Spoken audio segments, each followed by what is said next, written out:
Panas, Gus Nur, seorang ustadz serang KDM habis-habisan, tapi respon pendukungnya justru bikin situasi makin meledak. Terhadap Deddy Mulyadi, hati-hati Indonesia terhadap orang-orang yang suka nyemplung gorong-gorong, hati-hati kepada orang yang suka nyemplung got, hati-hati pokoknya ya. Insya Allah hati-hati terhadap orang yang pelangap-pelungu, hati-hati terhadap orang yang pencitraannya baju 200.000 macam-macam, hati-hati. Penipu semua, munafik semua, waspada.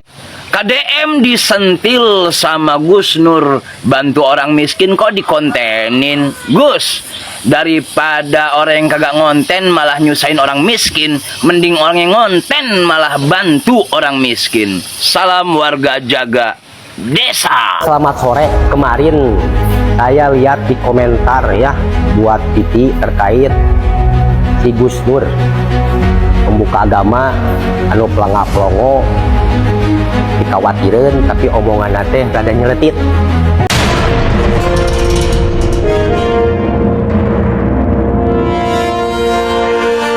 Polemik memanas setelah Gus Nur melontarkan tudingan keras terhadap KDM, menyebut kebijakan yang diambil hanya sebatas pencitraan, bahkan menyinggung soal sikap yang dianggap tidak konsisten pemirsa. Pernyataan ini langsung memicu reaksi luas di publik.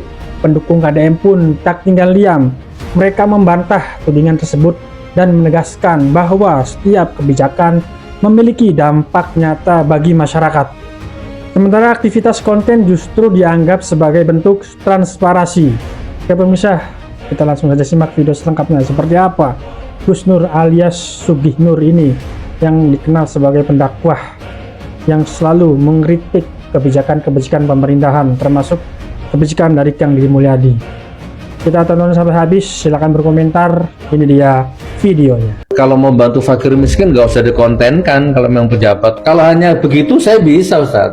Bantu fakir miskin saya bisa, nggak harus Kang Deddy Mulyadi. Kita ini sampai kapan jadi bangsa yang mudah dibohongi, mudah ditipu? Itu sampai kapan? Itu aja intinya. Sudahlah, kalau hanya bantu fakir miskin ya wajar dia pejabat. Saya ini bukan pejabat, bantu fakir miskin, bedah rumah fakir miskin, infak beras, bedah masjid, saya lakukan. Itu baru luar biasa. Kalau pejabat nggak luar biasa, nggak aneh. Dia sidak malam-malam masih uang fakir miskin pakai kamera, ya sudahlah, itu kan marketing. Jadi kalau pertanyaannya ke Gus Nur dan ini konten Gus Nur, hukumnya nas sudah.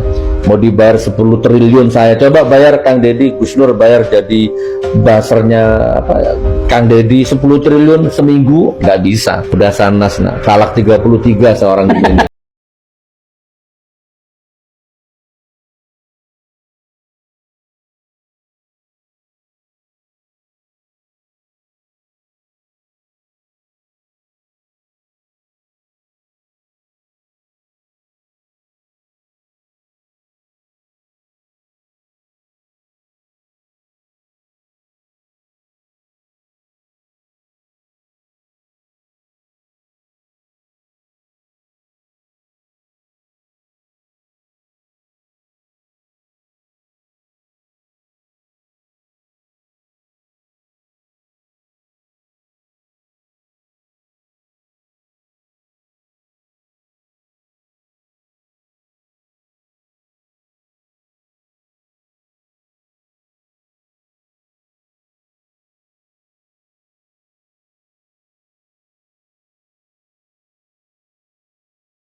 Macam kurang boykot, siap? Ya.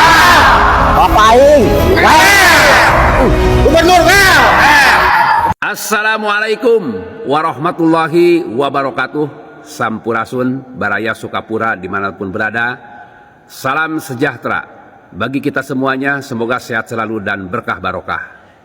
Viral di wae Pak, viral di wae Baraya. Salah satu pemuka agama, Ustadz Gus Nur, yang nyinyir, yang sentimen ke Bapak Aing, ke Gubernur Jawa Barat, Kang Deddy Mulyadi. Kami sebagai warga masyarakat Jawa Barat, Pak, merasa bangga dengan Kang Deddy Mulyadi anu mana cek Pak Ustad, cek Pak Gusnur, setiap kegiatan sosial, bantuan sosial kepada warga masyarakat selalu di kamera, selalu dikontenkan, pencitraan cenah kitu cek Pak Ustad tehnya seperti itu, majarkeun teu pencitraan. Menurut kami sebagai masyarakat cek jelema bodoh gitu Pak lah ya. Ketika konten, ketika bantuan sosial diupload, dikontenkan, memanglah itu dilarang ku agama? Apakah memang dilarang ku undang-undang? Beliau itu, Kang Deddy Mulyadi itu adalah seorang gubernur. Secara tidak langsung, Kang Deddy Mulyadi itu sudah memberikan contoh kepada pejabat publik, pejabat-pejabat yang lainnya, termasuk kepada semua warga masyarakat. Wajar, itu mah kebaikan Pak. Jeung konten Kang Deddy mah hasilna oge henteu didahar ku sorangan Pak, tapi banyak diberikan lagi untuk bantuan-bantuan kegiatan sosial. Tekeng nyinyirnya Pak komo Pak Ustad mah panginten langkung ngartos tibatan simkuring kegiatan-kegiatan Kang Deddy Mulyadi Gubernur Jawa Barat menurut Bapak adalah pencitraan. Menurut kami sebagai warga masyarakat no problem Pak, karena konten Kang Deddy itu konten yang baik lah menurut kami, contohanen turutanen yang warga masyarakat, turutanen yang pejabat-pejabat yang lainnya Pak. Ingat, konten bisa dijadikan alat media untuk memperkokoh tali persatuan dan kesatuan. Sekali lagi, konten bisa dijadikan alat untuk membangun silaturahim, membangun persatuan kesatuan, wabil khususnya warga Jawa Barat Pak. Ya, jangan sentimen Pak ya, jangan sentimen, nggak baik Pak. Berikan contoh-contoh kami yang baik, apalagi Bapak itu seorang pemuka agama, seorang ustadz yang tahu mengerti tentang agama. Dibandingkan simkuring malah bodoh lah gitu ya Pak nya.